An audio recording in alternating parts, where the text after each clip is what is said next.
What's up guys, Justin Greenwald here with 65 Drums. This is a little bit of an update because I'm doing an acoustic to electronic drum conversion, and a lot of you have been asking me about the triggers that I'm buying and what I plan on buying next. So this is my thought process and why I'm buying what I'm buying. So I'm going to switch over to the front camera mode and just walk around the music basement with you. Okay, so this is my Sonar Force 2001 that I'm going to convert into an electronic drum set. I've already bought most of the mesh heads.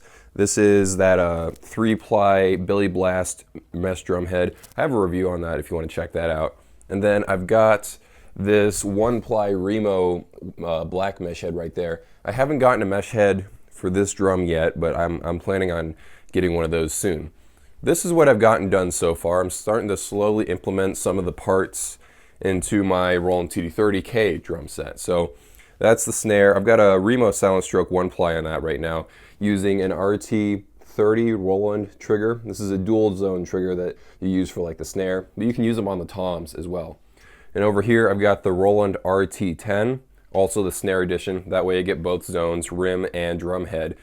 The reason why I bought both of those is I wanted to do a comparison between them. I've never seen a versus video of people talking about which one is better. I really wanted to know, is it worth buying a brand new RT30, or can you get away with one of these RT10s? Because that was $30 on eBay.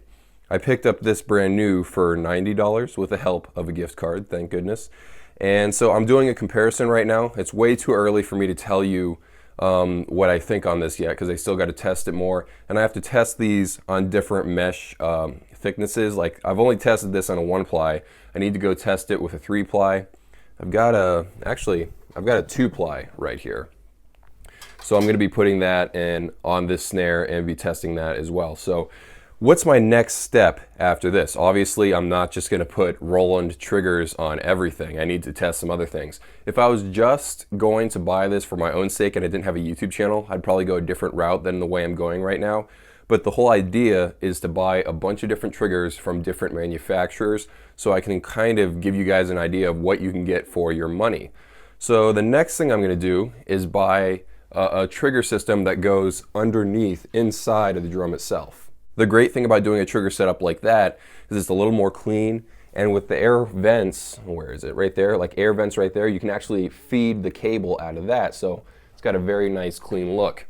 There's a bunch of different companies I've been looking at. I've been looking at rDrums, but the channel Vdrum Tips has covered that company very, very well. I'm also looking at Jobeky. There's also some other systems you can buy on eBay.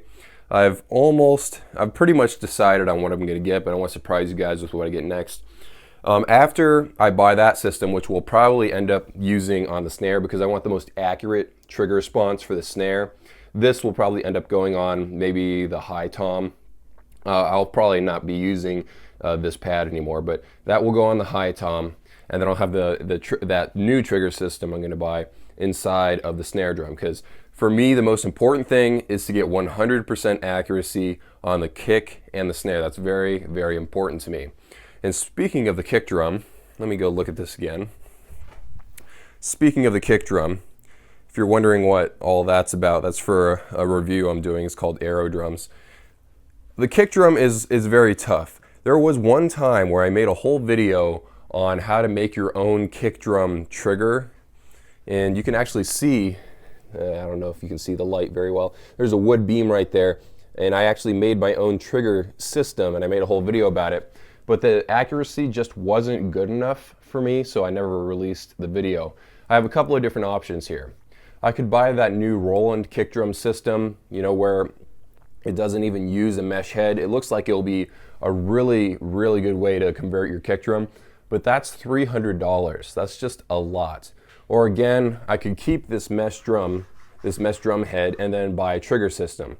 For the best result, especially for a kick drum, I'll probably want a mesh head that's a little more heavy duty, so I may end up having to go out again and eventually buy a 2 or a 3-ply mesh drum head for the kick drum.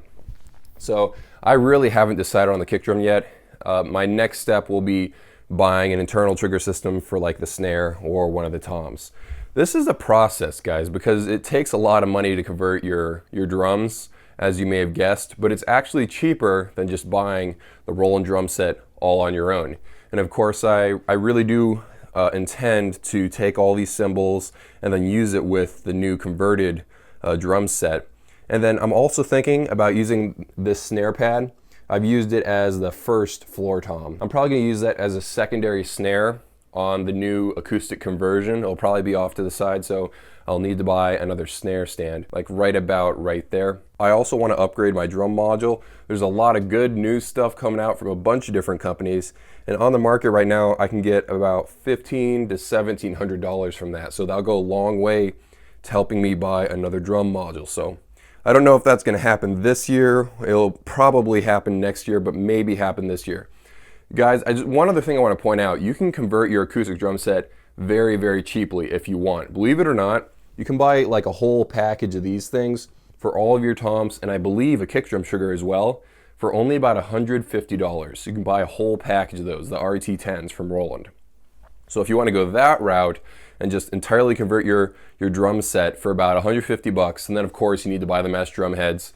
And if you already have an electronic drum set, you can take all the cymbal components and the drum module. And if you don't, then you'll have to buy all that separately. But if you already have an electronic drum set, all you need is to spend $150 on those triggers and then some mesh drum heads. That's it.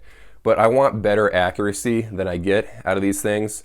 They are very, very decent, but they aren't 100%. I'll be doing a review of them in a little bit though. So yeah, that's the process of what's going on right now. I'm really having a fun time playing on a full-size snare and a full-sized floor tom. So yeah, I'll be making videos as this goes along. Hope you guys enjoy. See you guys in a few.